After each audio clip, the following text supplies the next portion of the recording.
À la une de ce JT, le coup de 5 de l'association Macaire La Jeunesse ce mardi 23 sur l'hippodrome de Fontainebleau.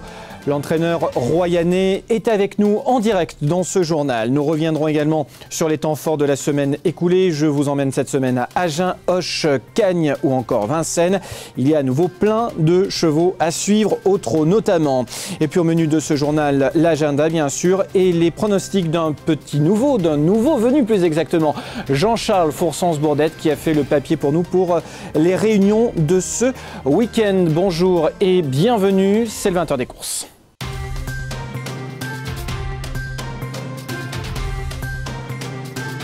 Et à la une de l'actualité, je vous le disais en titre, le coup de 5 de l'association Guillaume Macaire, Hector de La Jeunesse. On va revoir quelques images de ce coup de 5 donc ce mardi sur la piste de Fontainebleau avec la victoire entre autres de Bariton de Vège dans le prix Jean Souillet. On a vu également la victoire d'Appels Pierrot, c'était dans le prix de la Société des courses de Pau.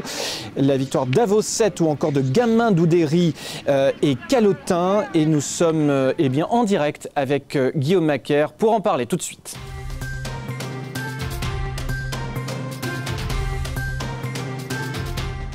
Bonjour Guillaume, comment allez-vous?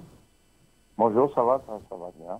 Bon, j'imagine que ce début d'année 2021 est à la hauteur de vos attentes. Tout simplement, avant de commencer, avant de parler de cette association avec Hector, j'aimerais que vous nous disiez comment va l'écurie, comment ça se passe du côté de Royan.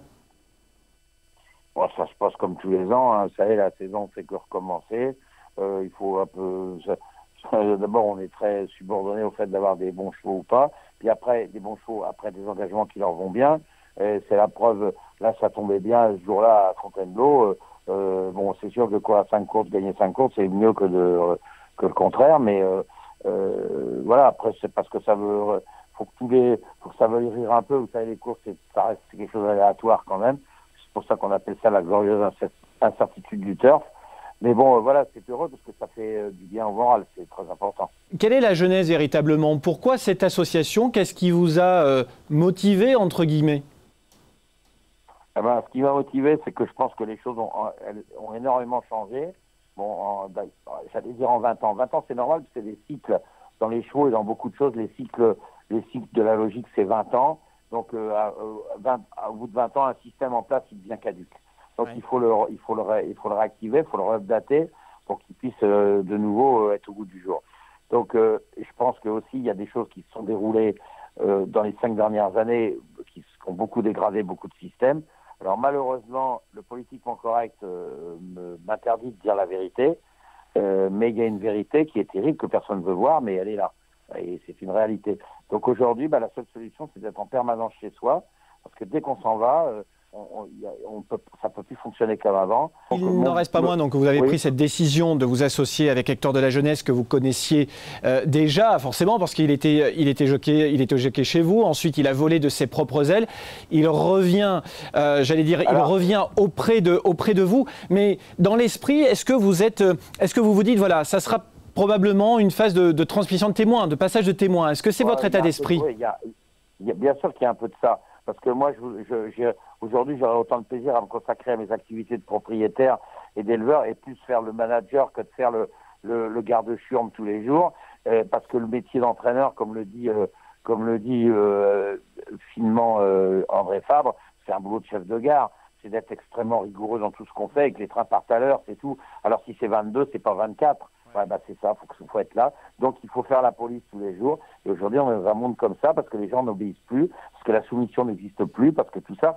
Donc on ne peut plus obtenir des gens par coercition, quelque chose de la part du personnel et des gens en général par coercition, mais uniquement les avons amenés à une situation en disant c'est pas nous qui commandons. C'est le Covid, c'est pas de notre faute, c'est de la faute du Covid. C'est exactement la même chose. On est dans un monde de menterie et de mensonges où on raconte des conneries aux gens en leur faisant peur. Et à partir du moment, et comme ça marche et on obtient le résultat. On pourrait lancer une vaste conversation autour de ça parce que c'est vrai que c'est important. Ça fait partie aussi de l'actualité de notre métier. Moi, j'ai très envie de venir vous voir à Royan avec le magazine de la Fédération des courses du Sud-Ouest et vous retrouver aux côtés d'Hector. Je sais qu'il y a quelques jours, il y a nos amis de France Cyr qui étaient également chez vous. Et d'ailleurs, on les remercie pour les quelques images qu'on est en train de voir. S'il y avait pour les parieurs aussi qui nous écoutent et qui font vivre la filière, 2-3 chevaux qu'on pourrait suivre en 30 secondes au cours du printemps, par exemple. Je conseille aux gens de suivre mes 4 ans. Tous les 4 ans qui sont en retard d'expérience ou en retard d'expérience, qui n'ont pas pu beaucoup courir à 3 ans, parce qu'ils étaient tardifs ou tout ça, ou qui ont eu des soucis de santé, pas graves, mais quand même des petites pollutions qui nous ont emmerdés. Alors, il y en a plusieurs. Tous les 4 ans, les 4 ans mâles ou femelles en retard et qui ont déjà qui ont déjà bien débuté, mais ça, ceux-là, faut les suivre. C'est des chevaux qui vont, j'en ai pas mal comme ça. Alors, pas dire celui-là plus qu'un autre, mais tous les 4 ans qui n'ont pas de gain et qui sont en retard, ceux-là, j'en ai quelques-uns qui sont, quand ils seront engagés en premium, il faut les suivre. Ça marche. Voilà. Ça, c'est une vraie bonne info pour les parieurs. Merci beaucoup, Guillaume. À très bientôt. Voilà. Okay. Merci beaucoup. Merci, à bientôt. Au revoir.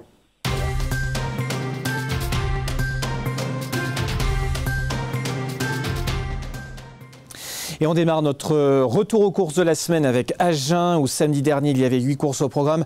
Parmi les temps forts, une étape du GCSO, le circuit des grandes épreuves du Sud-Ouest, qui voit le succès notamment du petit champion de Pierrick Lemoel, démocrate. Gilles Solignac s'offre l'épreuve d'ouverture, le prix de Sérignac-sur-Garonne, réservé aux drivers amateurs. Il mène au succès Delgado Colombi, un pensionnaire de Bruno Muel. 4e en amateur en octobre à Toulouse, tout en trottant 16-3. Le fils d'Aubriand revenait dans cette catégorie ce samedi. Il signe la 9e victoire de sa carrière en 48 sorties publiques.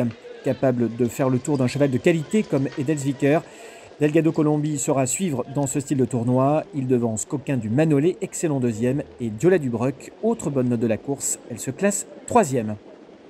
L'Open des 3 ans voit le succès d'Iris des Roseaux, un pensionnaire de Thierry Duval d'Estaing. Ce dernier fait un déplacement fructueux en terre genèse avec 2 succès à la clé. Iris des Roseaux avait débuté le 7 février dernier à Paray-le-Monial en faisant forte impression. Il confirme ici en trottant une 15-7. Le fils de Saxo de Vandel devant l'animateur de la première heure, l'estimé Intouchable Art. Ici Paris FJ, autre bon poulain de la région, se classe 3e. L'autre bonne note en retrait est à mettre à l'actif d'Idéal de Calvetti, 4e. Nicolas Brossard mène au succès Hainaut de Narmont dans la 3e course du programme, déjà lauréat à Toulouse le 16 janvier en trottant 15-7 et bon 5e du Grand Prix de Noël disputé fin décembre à Bordeaux. Hainaut de Narmont présentait une belle carte de visite avant le coup dans cette course européenne. Vite aux avant-postes relayé par Shibairo Dirati, Hainaut de Narmont reprend le meilleur à la sortie du tournant final. Il devance l'ultra régulier 8, Bois Avril est 3e, réduction kilométrique 1,14,3 sur 2575 mètres. Dans l'Open des 5 ans, Gonafly fait afficher 1,14,2. Le pensionnaire de Michel Charlot remporte sa 3e course en 30 sorties publiques. Passé par la case réclamée cet hiver, l'ancien élève de Jean-Pierre Dubois est arrivé dans le Sud-Ouest en retard de gain. Nul doute qu'il va trouver des engagements intéressants dans cette catégorie tout au long de la saison. Gonafly profite de la faute de Gala Primeur pour s'assurer un net succès sur le pied de 1,14,2. Donc, Gajac est 2e devant Gauditit. Le circuit des grandes épreuves du Sud-Ouest, édition 2021, repart pour un tour et victoire de Démocrate dans l'étape à Genèse. Double vainqueur cet hiver à Vincennes, dont un quintet disqualifié fin janvier à Toulouse. Démocrate revient au premier plan. Faisant le tour des autres en 3e épaisseur, il devance Héra de Lavadour, l'animatrice de la première heure, et Bunker du Prieuré. Fakir Mérité se classe 4e aux dépens du bon finisseur Elvis du Vallon. Ce sera la note. Théo est tiré du Val d'Estaing, auteur d'un doublé donc dans l'Open des 4 ans. Théo mène au succès Hansford pour son père. Le poulain fait afficher une 13-6. C'est sa 3e victoire en 15 sorties. Voilà pour les principaux temps forts de cette réunion à Agen. Il y avait course également ce dimanche 21 sur l'hippodrome d'Auch. C'était également la rentrée des classes. Course au trot et course plate également. Fanner renoue avec le succès en ouverture de la Réunion. Le pensionnaire de Charles Gourdin n'avait plus franchi le poteau en tête depuis le 13 décembre 2018, à l'époque où il portait encore la casaque du président Christian Granel. Le partenaire de Maxime Foulon offre à l'écurie son 9e succès de l'année. Fanner devance Le Vent et Lagarta Gibraltar. Autre nouveau succès de Cédric Terry, le 14e depuis le 1er janvier. Dans le prix de la Côte d'Azur, il mène au succès Isaret des Plans. La pouliche de Didier Lebois débutée. Elle s'impose sur le pied de 1,19,7 aux dépens d'Impératrice Well qui accuse de net progrès. Idéal Pénoise débute également très proprement. La pensionnaire de Christophe Feit prend la 3e place. Maxime Grasset mène à la victoire Immo de Lerdre dans la 4e, une épreuve pour seuls 4 ans, appelée à en découdre sur 2550 mètres. Immo de Lerdre avait débuté il y a 1 an quasiment chez Yvan Gauthier. Il effectuait ici sa rentrée après 11 mois d'absence. Le fils de Paris-Haut-Fort, de fait en gros retard de gain, fera partie des chevaux à suivre tout le printemps. Flush Royal Narcy s'offre quant à lui la plus belle épreuve du programme, le prix Jean Dumouche, en faisant afficher une 15-7. Deuxième victoire de rang pour le pensionnaire de Denis Brossard. Il devance Frimer Narcy, qui a su se montrer sage cette fois-ci. Gigi du Truffier est 3e. Terminons avec les drivers amateurs. Succès de Fingala GD, mené à la victoire par Thomas Prudon. Deuxième derrière Furieuse B, fin janvier à Toulouse. La pensionnaire d'Éric Prudon trouvait là un engagement de choix. Elle devance Electra du Camp et Evert. Dans le reste de la Réunion, citons le succès de Chikachi en plat sous la selle de Damien Morin. Voilà pour l'essentiel de cette réunion sur l'hippodrome d'Auch, que l'on retrouvera la semaine prochaine. Tout de suite, les chevaux à suivre.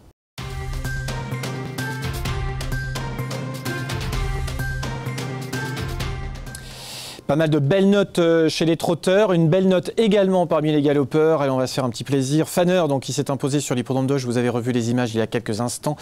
Et puis du côté des trotteurs, Impératrice Souel, Idéal Pénoise ou encore Immo de Lerdre pour l'entraînement de Maxime Grasset.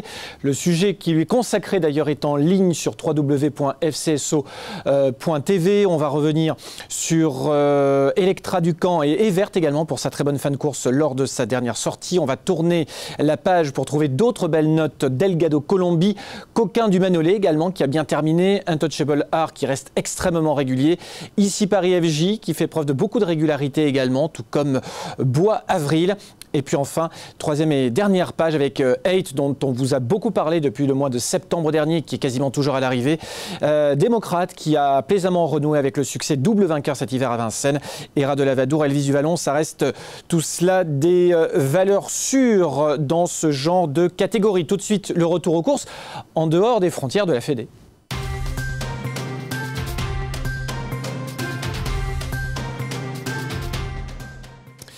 Et on démarre ce retour aux courses galop avec Chantilly ce 19 février. C'était le prix du Pic Hardy qui voit le succès de Persévérant, un Kazakh orange qui vient ici en pleine piste. Persévérant qui s'impose par 5 longueurs d'avance sous la selle de Stéphane Pasquier. Le pensionnaire de Christophe Ferland était le grandissime favori à la cote de 14/10. Il ouvre son palmarès pour sa 3e sortie publique. Persévérant devance l'autre favori de cette épreuve qui était associé à Pierre-Charles Boudot mais qui laisse tout de même à nette distance. Je vous laisse apprécier cette fin de course de Persévérant extrêmement plaisante. Samedi dernier, direction Cagnes-sur-Mer, triplé de nos ambassadeurs du Sud-Ouest dans le prix des morts Médène pour poulain et hongre de 3 ans, victoire d'Alessandro, un poulain entraîné par Jean-Claude Rouget. C'est à Kazakh Rose en pleine piste. C'est Perrine Cheyer qui mène au succès ce fils d'Australia et Absolutely Me.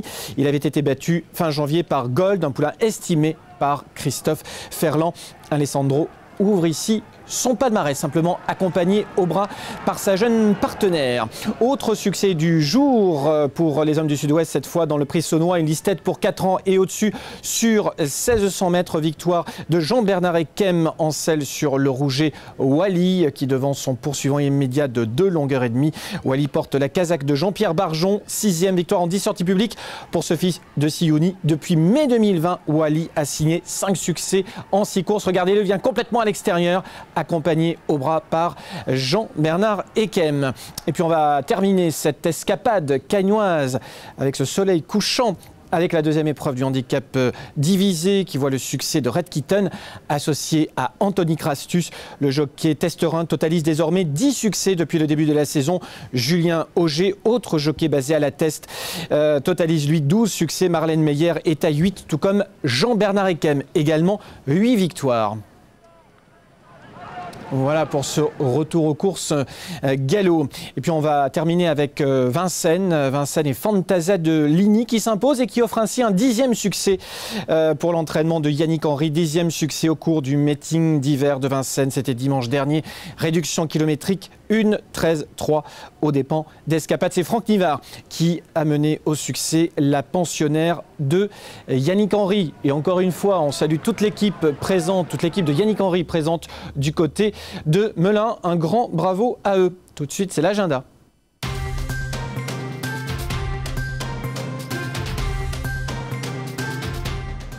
Allez, on va regarder les dates à prendre pour la semaine qui arrive au trot et au galop. On va démarrer avec Bordeaux dès 11 h ce dimanche 28 février avec 5 courses plates et 3 courses à obstacles. Et puis on ira du côté d'Auch une nouvelle fois.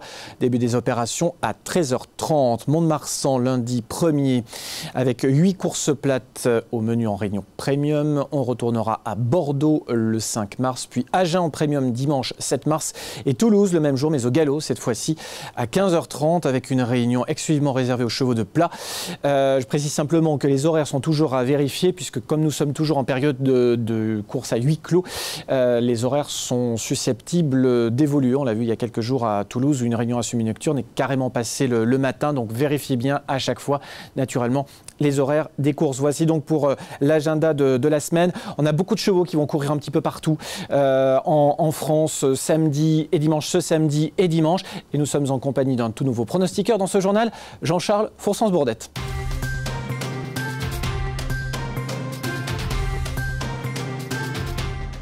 Et on va donc retrouver en direct et par Skype Jean-Charles Foursens-Bourdette. Salut, comment ça va? Ça va très bien, merci. Et toi? Ah bah écoute, pas mal du tout, tu as fait le papier pour nous en plus, donc c'est bien. Alors on a du taf, parce qu'il y a beaucoup de chevaux un petit peu partout, j'allais dire presque un petit peu partout en France, que ce soit à Cannes, que ce soit à Vincennes. À Bordeaux, évidemment, ce week-end. On va d'ailleurs se focaliser sur cette réunion dimanche 28 février. On va regarder ta sélection et puis je vais te laisser un petit peu travailler, nous dire exactement pourquoi tu as choisi tel ou tel cheval tout au long de cette réunion de course par course. Et on va démarrer avec la première et notamment My Way. My Way qui retrouve l'hippodrome de Bordeaux avec Nathalie de Souter, qui est très bien engagée du fait de la décharge de sa joquette. Voilà, et le lot est assez creux. D'après moi, le lot est assez creux. Il a la possibilité de s'imposer assez facilement dans cette épreuve. Je n'en vois pas d'autres, en tout cas pour le devancer. On revoit sa dernière sortie, d'ailleurs à l'image, qui s'était soldée par une victoire. 2 sorties cette saison, une 4e place, une victoire. Le cheval est resté en belle condition et le tandem Macaire la jeunesse, c'est d'ailleurs, ça fait l'objet d'un sujet au cours de ce journal, démarre véritablement sur les chapeaux de roue en plus. Ils ont cartonné, oui. C'est vrai que l'autre jour, ils ont fait un coup de 5 et ils ont été impressionnants. Je crois qu'ils ont fait un report sur toutes les courses. Ils étaient à l'arrivée dans toutes les courses. Je crois que c'est Compiègne ou Fontainebleau. Fontainebleau. Fontainebleau, ouais. Ils ont vraiment cartonné. Et c'est vrai que depuis qu'ils sont en association, on a l'impression qu'ils vont pouvoir se démultiplier alors qu'on les voyait déjà partout. Exactement, voilà pour le 101 My Way. On poursuit avec la deuxième course pour les Anglos. Quelles sont tes préférences? Eh bien, ça va faire plaisir de retrouver cette génération d'Anglos sur lequel on avait retrouvé le cheval de Mme Courtade. Je n'ai plus son nom en tête, tu vas peut-être m'aider. Nous avons Mango. Alors il y a Mango. Mango, ça c'est le cheval qui est entraîné par Didier Guillemin. Je ne vois pas pourquoi on ne le mettrait pas alors que ces 2 premières courses sont assez moyennes, on va dire. Mais pour moi, je pense qu'il faut se méfier de ce Guillemin. J'ai également pris en priorité un cheval qui me plaît beaucoup. C'est le cheval qui est entraîné par Thierry Laurière. Il a fait appel à Yoritz Mendizabal pour le monter. Et enfin, l'inédit Touareg, le 209, qui, moi, je me méfie toujours des tomates de Meult dans les anglo-arabes. Même en débutant, voilà, le lot a rien d'extraordinaire, mis à part le cheval de Christelle Courtade, Horizon d'Estivo, le leader de la génération, quoi. Horizon d'Estivo qui portera le 203 et alors moi personnellement j'aime bien Prince du Mât aussi, que j'avais pris en note lors d'une course qui s'était disputée sur l'hippodrome d'Agen le 29 novembre dernier, où ce jour-là il était 3e. On est en train de revoir quelques images. Alors c'est vrai, difficile d'aller contre Horizon d'Estivo. Après derrière c'est peut-être il y a peut-être 2-3 chevaux qui peuvent lui amener la réplique, quoi. Oui, surtout que moi j'ai noté qu'il y avait eu un changement de monte. C'était Adeline Leroux qui le montait d'habitude. Et là, elle fait appel à Michael Forest. Voilà, donc peut-être que ce changement de main peut jouer aussi, je ne sais pas.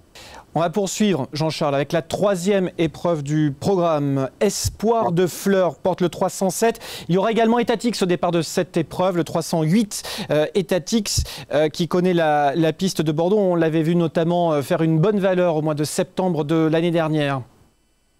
Oui, c'est un lot où on retrouve des chevaux qui n'ont pas couru depuis un moment. Etatix, c'est le tandem tant redouté. Et je pense pour moi, c'est un rentrant de classe.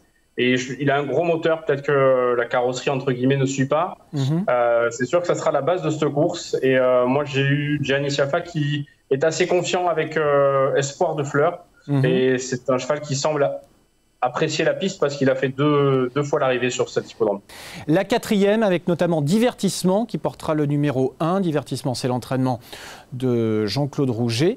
Divertissement qui, comme tu le disais tout à l'heure, est un petit peu attendu au tournant au regard de sa dernière sortie, sa dernière victoire.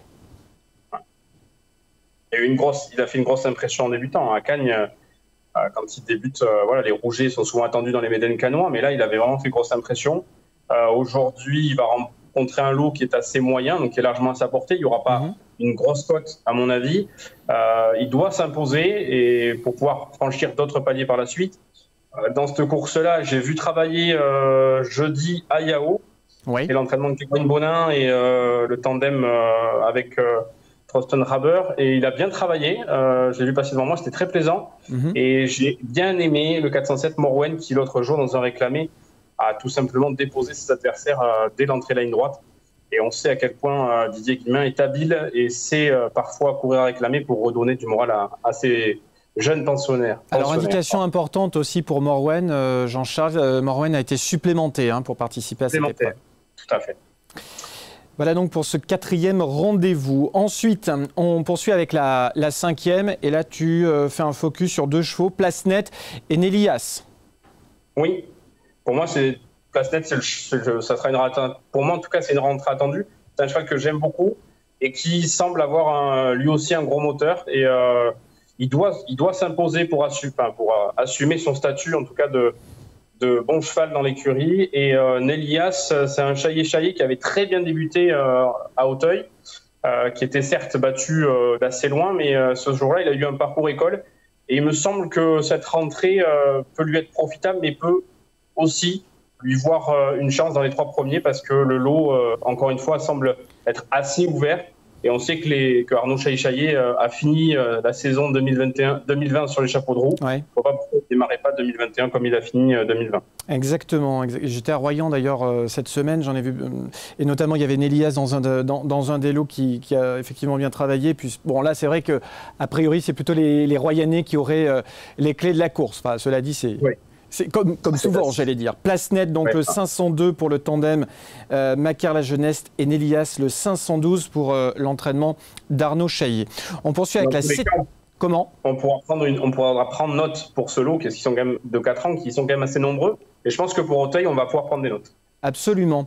On va passer à la 6e course du programme. Alors, on va faire un truc particulier parce que tu nous as carrément proposé un Super 4. Donc, on va regarder ton pronostic et tu as placé en tête de la sélection un cheval qu'il faut sans doute reprendre, qui s'était imposé lors de son avant-dernière sortie, c'est Gris d'Argent. Oui, Gris d'Argent qui court un peu rapproché avec le voyage jusqu'à Cagnes, mais le dernier coup, c'était pas nul du tout dans un quintet. Oui. Sur la PSF, c'est un cheval qui est compliqué quand même à monter. C'est un cheval qui a du caractère. C'est pour ça que j'aime bien quand il est monté par des jockeys confirmés. Mais Marine Léon, c'est un tandem avec la team de Vatrigan qui fonctionne très bien. Donc effectivement, ce Gris d'Argent, aujourd'hui, il a une première chance. Et j'ai remarqué que les entraîneurs qui avaient les 4 chevaux du haut du tableau, donc qui avaient les plus grosses valeurs, avaient fait appel aux 4 décharges féminines et non. Et je pense que les 4 décharges féminines vont pouvoir briguer en tout cas ce Super 4 et le bas du tableau me semble un petit peu en dessous des 4 premiers.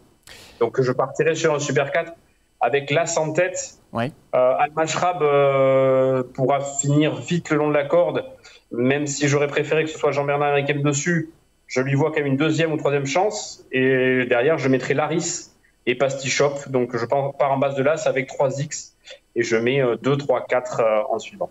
Tu fais 1, 2, 3, 4, voilà ta sélection pour ce Super 4 dans la 6e course sur l'hippodrome de Bordeaux. On va continuer de décliner cette réunion avec tes différentes sélections. La 7e avec 2 chevaux qui t'ont tapé dans l'œil visiblement, le 703 Righteous Love et le 714 Eastern Promise. C'est un handicap 1900 mètres, c'est un parcours toujours particulier à Bordeaux, puisqu'on sait très bien que l'hippodrome de Bordeaux finit en montant. Il faut avoir des adeptes de la piste, et Righteous Love, et avait fini 3e l'année dernière de cette même épreuve, donc dans un terrain qui était à peu près similaire. Et Eastern Promise, qui lui aussi est un vrai spécialiste, puisqu'on le retrouve sur toutes les lignes des chevaux ayant couru à Bordeaux, et il les a tous battus. Le 713, il fait une rentrée, mais voilà, je pense que l'entourage, en tout cas, se déplace avec des ambitions, ça c'est sûr. Est-ce que tu le crois en capacité de gagner, même carrément? Ah oui, moi je pense que Eastern Promise, en tant que spécialiste de l'hippodrome de Bordeaux, avec la fraîcheur, les autres ont fait le meeting de Pau, lui je pense qu'il a les moyens de s'imposer dans une telle épreuve. Le 713 Eastern Promise, donc j'ai dit le 714, non c'est bien le 713 Eastern Promise. La 8e, alors là, c'est pareil, c'est assez ouvert, peut-être 2-3 candidatures qui se détachent, premier rang desquels Imhotep. Oui, j'ai pris la ligne de Mont-de-Marsan l'autre jour où le terrain était très pénible. Il fallait être courageux pour finir et je pense que dans cette dernière épreuve, vu l'état de la piste, il va falloir être courageux pour faire la montée de Bordeaux. Oui. Et Imhotep semble en mesure de pouvoir confirmer son récent succès. Il faudra qu'il se méfie de Casaline qui retrouvera Valentin Segui et également du 806 c'est Casaline le 806 et Belcha le 813 qui ont fini derrière lui 3e et 4e.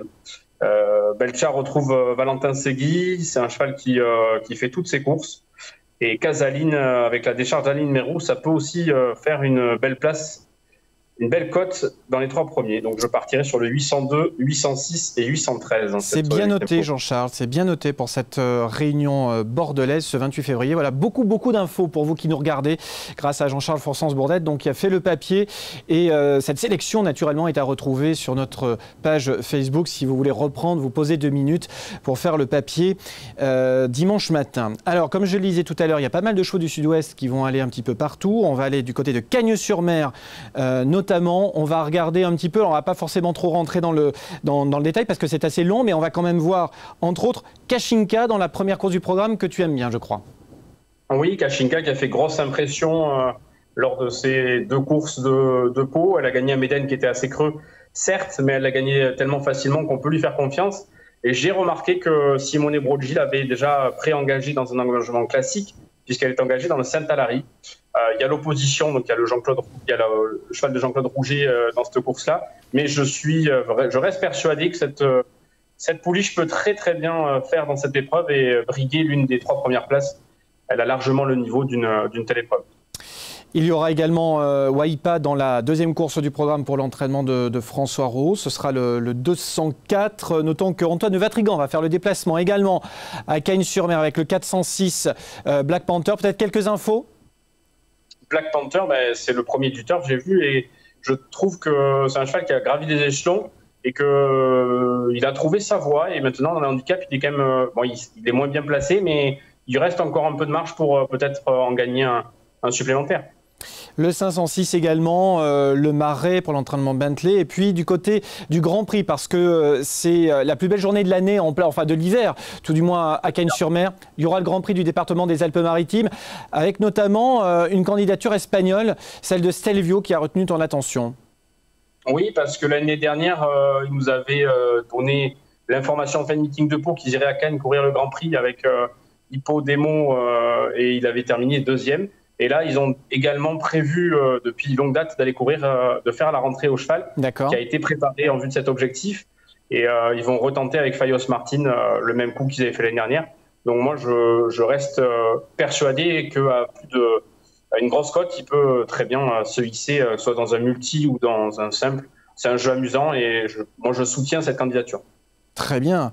Et on termine avec Giovanni Dal Ponte pour l'entraînement de Charles Gourdin, l'entraînement en forme. Déjà 9 succès depuis le début de la saison, un très bon meeting palois. Ça se poursuit, on a vu la victoire de Fanner sur l'hippodrome d'Auch. Est-ce que Giovanni Dal Ponte peut offrir, pourquoi pas, une 10e victoire à l'entraînement de Charles Gourdin? ce qui m'a mis un peu la puce à l'oreille, c'est que c'est Maxime Foulon qui va le monter et que Maxime se déplace que pour lui. Donc si Maxime va jusque là-bas, c'est qu'il doit y avoir quand même une certaine confiance dans l'entourage. Donc oui, c'est un candidat à suivre et il peut finir avec les clés de l'hippodrome. On passe à Saint-Galmier, peut-être un petit peu plus rapidement. Jean-Charles, on va commencer avec Global Hawks pour l'entraînement de Gilles Vidal.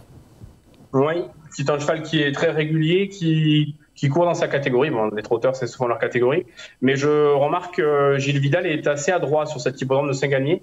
Donc je vous conseille de le suivre. Et en tout cas, ça sera un de mes chevaux de base pour un éventuel report. Le 509 Estia des Plaines pour l'entraînement de Dominique Canillot. Le 616 Donzac pour l'entraînement de Denis Brossard. Là, c'est pareil, un entraîneur en forme. On l'a vu encore récemment. Hein. Oui, entraîneur en forme. Léa Lisée également est en forme. Et bon, le seul hic, c'est qu'elle part avec le 16 derrière l'autostart. Mais cette jeune fille de talent dans les amateurs aura certainement la place de se ranger et de finir vite sur cet hippodrome de Saint-Galmier. Le 704 également, Cicéron d'or pour l'entraînement d'Yvan Lacombe et un représentant de Jonathan Asli, le 803 Inner Smile Métis. Est-ce que tu as des infos rapidement sur ses concurrents? Cicéron d'or, il a déjà bien fait monter, mais bon, c'est un coup de poker. Oui. Et le cheval de Jonathan Asli, le dernier coup, c'était très bien. Et le lot est... il n'y a pas beaucoup de partants et je pense qu'il y a une première chance dans cette course. Donc il peut même viser la gagne. Et puis on aura également dimanche, on va rester au trot parce qu'on aura deux représentants du côté de Vincennes, Hérosens et Étonnant qui sort au départ du Grand Prix de Paris. Cheval qui a participé au Prix de Cornulier, c'était son objectif de l'hiver. Il avait très bien couru dans le Prix de Bourgogne à la fin du mois de décembre. Richard Westerink m'avait dit d'ailleurs, je veux courir cette course attelée pour le préparer, le faire monter en puissance en vue de ce Prix de Cornulier. Est-ce que tu lui vois une chance dimanche ? Oui, le lot est forcément très très bien composé, mais je lui vois une chance. Le seul petit problème qu'il a, c'est ce dernier tournant que Richard Westerink avait évoqué avant le Cornulier. Ouais. On a vu que le cheval avait perdu énormément de terrain sur ses adversaires et ses rivaux, mais il avait quand même bien fini. Moi, je trouve que la 5e place du Cornulier est tout à fait honorable et je vois pas pourquoi il n'aurait pas de chance de prendre 3-4e place dans un tel lot. C'est un cheval qui est surprenant, d'autant plus que c'est certainement la relève de Timoko. Exactement. Et puis le 212 également, Hérosens pour l'entraînement de Yannick Henry. Vous l'avez vu tout à l'heure, grâce à Fantasia Deligny qui totalise 10 victoires au cours de ce meeting d'hiver. Un grand merci Jean-Charles. On va regarder tout ça avec beaucoup d'intérêt. Et peut-être qu'on va se retrouver maintenant régulièrement chaque vendredi pour le journal et la page pronostic du JT des courses. Merci, à bientôt. Bonne soirée, au revoir. Salut Jean-Charles, à très bientôt. Le Quintet également, ce samedi, ce sera sur l'hippodrome de Cagnes-sur-Mer. Nous avons également un nouveau partenaire, Radio Bonne Humeur 98.3. Jean-Paul Ottard vous propose sa sélection pour le Quintet de ce samedi à Cagnes. Le 8, Allez Henry, le 13, Monargent, le 7, Wookie, le 3, Koshenko, le 16 Sunlight, le 4 Diamond Vendôme et le 9 le Président. Voilà, ce sera pour le Quintet. Ainsi se termine ce journal. Un grand merci à toutes les équipes et à Jean-Charles Fourcens-Bourdette également d'avoir participé à ce JT, ainsi que Guillaume Macaire. On se retrouve vendredi prochain, même lieu, même heure. D'ici là, portez-vous bien. Salut.